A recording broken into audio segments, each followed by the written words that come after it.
Hello. Hola. Hi guys, we are in Spain. We wanted to make a quick video just kind of updating you on what we've been up to the last couple of weeks. About 3 weeks ago we moved to Spain. We are living in Bilbao, which is on the northern coast of Spain, just south of France. And so far it's been a really cool adventure, ups and downs all around. But yeah, so we just kind of wanted to let y'all know what we've been doing. So I got an opportunity to participate in a program that lets me teach English to students here in Spain. And I get to work with students aged 12 to 17 roughly. So it's been so fun. Like, the kids are incredible. There's a lot of differences between the students in Spain and the students in the United States. So that's a topic for another time. But that is what gave us the opportunity to do this. So we're very excited, we're very fortunate to do this program. But we wanted to just share a little bit about our experience so far and what that's been like, and how it's had its challenges, its really cool parts, like a bunch of different things. Yeah, so like I said, we're living in Bilbao, and I did not really know what to expect because it is not a city that I really knew very well before we moved here. And my expectations have really been blown out of the water. It is a beautiful city. There's so much to do. And it's just been like a really cool experience to get to live in like a big city versus the like smaller city, I guess, that we come from. And so it's been really cool to be able to live here. I mean, I think one of the most stressful parts of this whole thing was apartment hunting. That was not fun. Yeah, so we just had to deal with quite a bit. I think we came into it kind of naive of what apartment hunting here actually entailed. Little did we know, Bilbao is one of the hardest places to find a place to live, and we did not know that. Yeah, it was wild. Like, in the United States, you can kind of show up to like there's Craigslist, or there's like different websites that you can use to find an apartment, or you can just show up to an apartment complex in an area that you want to live in and say, hey, I want an apartment, and then you work something out and you're done. Here, there's no apartment complexes. You just kind of have to like find a realtor and work with them, which kind of sucks because they're kind of expensive, but that's okay. Like, we spent the first couple weeks, probably about 2.5, trying to find an apartment, and that doesn't sound like very long, but for us it was like months. It felt like, just because not knowing where you're gonna live is stressful. Yeah. And we got rejected for so many reasons. Yeah, we got rejected. Most of the places that we looked at wanted to have a more long-term contract, which totally makes sense. Yeah. But we were looking to kind of do a more month-to-month contract just because of the traveling that we're doing, and we're not going to be here, or we don't know if we're going to be here super long term. And so that was one reason why we kept getting denied.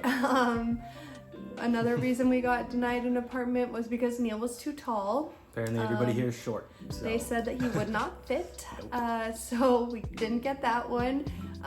The apartment that we're living in now actually was like one of the first apartments that we reached out to see, and they told us that we wouldn't want to live here because it's dark. And as long as I have a place to live, I don't really care if it's dark at this point. And so it was definitely a challenge.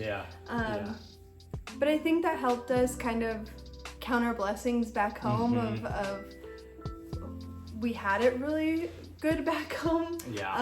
And so it's definitely been a growing experience and a learning experience, but it was definitely a lot more stressful than I think we expected it to be.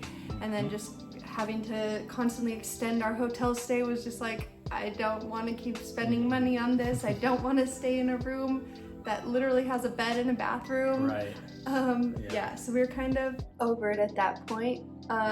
Another thing that we didn't expect to be so hard was opening a bank account. Because with my program, I had to use basically it's like my ID number, but because I'm on a visa, I had to use that number. And there's some banks that'll take it, some that won't. and you don't know which ones until you go in and ask for it. So I was at my like wit's end at that point. I was like, I'm ready to be done because we got rejected, and I was like, this isn't worth it. This is too difficult, whatever it may be. But finally we got it, and we found a bank that we didn't really know much about. Ended up being a really good one, a very good option for us. But after getting rejected so many times, it's just kind of like disheartening. I was like, I'm not one to give up, and I was ready to be done. Yeah. So, especially because we felt like we were taking all the right steps. Like we thought we had done all of the things that we needed to do, and then we just kept getting like rejected for weird things. It wasn't because we couldn't afford the apartment or because of anything that really we could control. It was just for reasons outside of what pertains to us, we can't do it. Yeah. So but we got an apartment, and we have a so bank far account, so good. It's been really nice to kind of make this space our own a little bit. So that's been a really cool experience. A really nice thing was for my healthcare. That was like probably the easiest part of this whole adventure.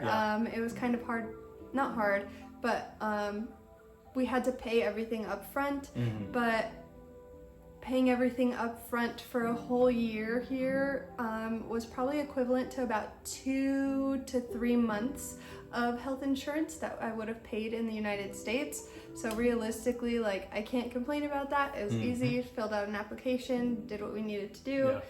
So that was really easy. Another thing that I think he had the idea for, which I'm so glad he did, but we ported our American phone numbers to Google Voice. And that was probably one of the best decisions that we made, just because you don't realize how much is connected to your phone and your phone number. And so that was very, very helpful, because when you need passcodes to something or verification codes, a lot of times it's hooked up to your phone number. And so I don't know if you want to talk about. Yeah, I was trying to, the main reason I wanted to do it is because we've both had the same cell phone number forever, and it's kind of childish, but we wanted to keep that number. So I was like, oh, this way we can keep our number. And then it wasn't until we got here where we were trying to log into like our American banks or different institutions that have our number assigned to them, and they're all like, hey, you just logged in, I need to text you a code so that way we know it's you.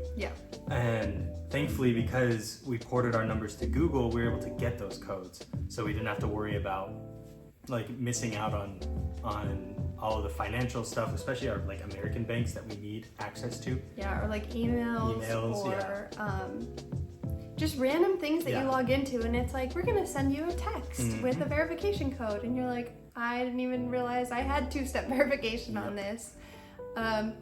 So we got to keep our number. We got to still keep in touch with everybody back home, because all the texts that you guys would send to that number, we still get, and we can still respond to them. So it's very good. I'm glad that like past Neil did a very good job. Rare. It's rare.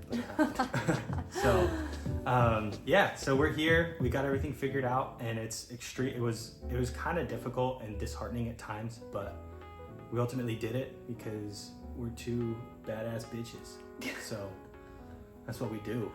But I think the main reason that we wanted to do this was because we wanted to travel to Europe.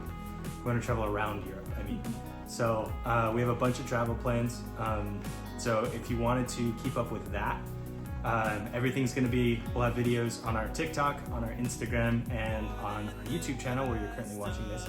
So if you wanted to keep up with that, all of the socials will be in the description, so you'll be able to see that. We just wanted to take this time, and while we're young, we don't have kids, we wanted to do what was best for us. And it's different, it looks different, but I think I'm stoked to be here. And I think it was the best decision we could have made right now. I miss our dogs.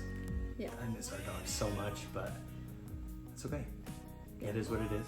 But we'll have a lot more videos going into depth about the program, about Bilbao, and how Bilbao in itself is different. Like, Spain is different than Europe, but Bilbao is different than everywhere else in Spain. So we have some videos planned for that. So if you want to keep up with us in that regard, subscribe to the YouTube channel, leave this video a like. We're going to be posting a lot about where we're traveling, what we do when we travel to those places, and this is probably one of the best places to see that. We're going to have our Instagram and our TikTok linked in the description box. Yeah, that's the update, and we're excited to continue making more videos. Yeah, so thanks for tuning in, and we'll see you guys in the next one. Adios!